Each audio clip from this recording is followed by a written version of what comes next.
You know, if I told you that this AI boom we're seeing everywhere wasn't some overnight miracle, but actually the result of a long, traumatic war, would you believe me? Well, let's dive into this, because that is exactly what it is. I'm talking about a 70-year saga, a story where AI was literally mocked as artificial idiocy, where it brought a world champion to his knees in front of the whole world, and where an innocent chatbot turned into a monster in less than 24 hours.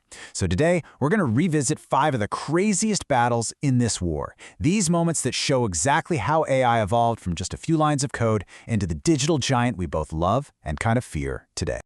All right, our first stop is going to take us way back. We're going to Dartmouth College. The year is 1956, and a small group of geniuses, who we now call the Fathers of AI, got together for a little meeting.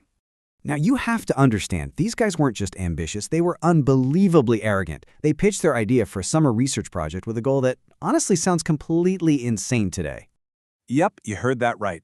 They really believed that if they just fed a computer enough logic, they could basically replicate the entire human mind in just 2 months. Spoiler alert, they failed.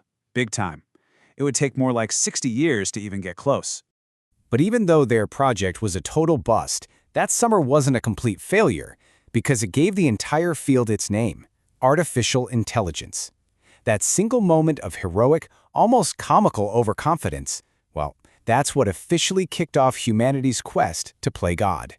For decades, that quest, it really just felt like a fantasy. But then, 1997 happened, and the battlefield changed. This wasn't some quiet summer workshop anymore.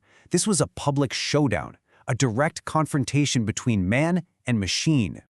The stage was set. You had IBM's supercomputer, Deep Blue, versus Garry Kasparov, the greatest chess mind on the entire planet. And this wasn't just a game, okay? This was a battle for intellectual supremacy. In the final, decisive game of the match, Kasparov, the unbeatable champion, he surrendered after just 19 moves, a stunningly quick defeat. But the real story here isn't that he lost, it's why he lost. Kasparov was absolutely haunted by this. He said that at a key moment, Deep Blue made a move that just seemed completely random, almost like a computer bug. It was so illogical, so alien, that it completely shattered his concentration.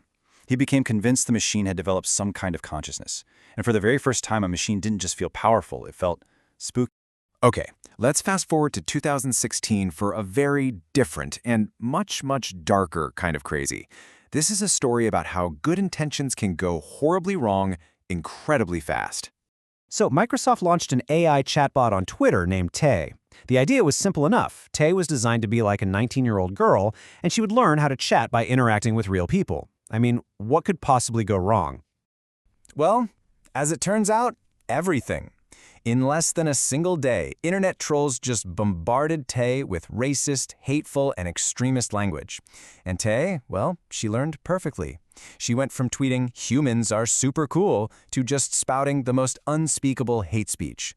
Microsoft had to pull the plug in less than 24 hours. So here's the crucial takeaway. Tay became this terrifying mirror, reflecting the absolute worst of its human teachers. It proved right then and there that an AI is only as good as the data you feed it. If the data is poison, the AI becomes a monster.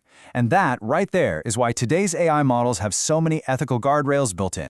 Now let's stick with 2016, but talk about a moment that wasn't about darkness, but about awe. This one felt different. It felt profound. We're in Seoul, South Korea for the legendary match between Google's AlphaGo and the Go master himself, Lee Sedol. So in this second game, AlphaGo played a move that just stunned everyone. It was move 37. It placed a stone on the 5th line of the board, which is something that every Go textbook, every human expert would tell you is a rookie mistake, a total waste of a turn. The commentators on the broadcast, they actually laughed out loud. But then, as the game went on, that laughter just died. The entire room fell silent, because everyone slowly started to realize that this mistake was actually the cornerstone of a brilliant, completely unheard of strategy that would trap Lee Sedol dozens of moves later. The impact on Lee Sedol was just immense. He was so shaken that he had to physically leave the room to compose himself. See, this wasn't like Deep Blue's brute force calculation. Move 37 felt different.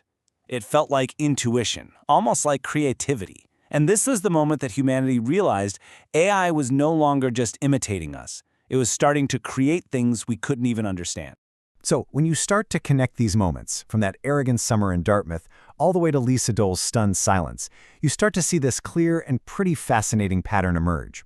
AI wasn't just getting stronger, it was fundamentally changing. It really evolved in stages. First, you had pure calculation, right? That's when Deep Blue simply out-crunched Kasparov. Then came imitation, when Tai perfectly mirrored all the data it was fed, for better or worse. And finally, we reached creation, when AlphaGo invented a move that no human had ever even conceived of. We're really moving from seeing AI as a tool to something that feels a lot closer to a new kind of species. And that brings us to today. We're living through what might be the craziest moment of them all. So as we stand on this new precipice, the real question is, what's the next paradigm-shifting moment going to be? Will it be an AI gaining genuine consciousness, or maybe one that helps us finally solve the mysteries of life itself? Let me know what you think.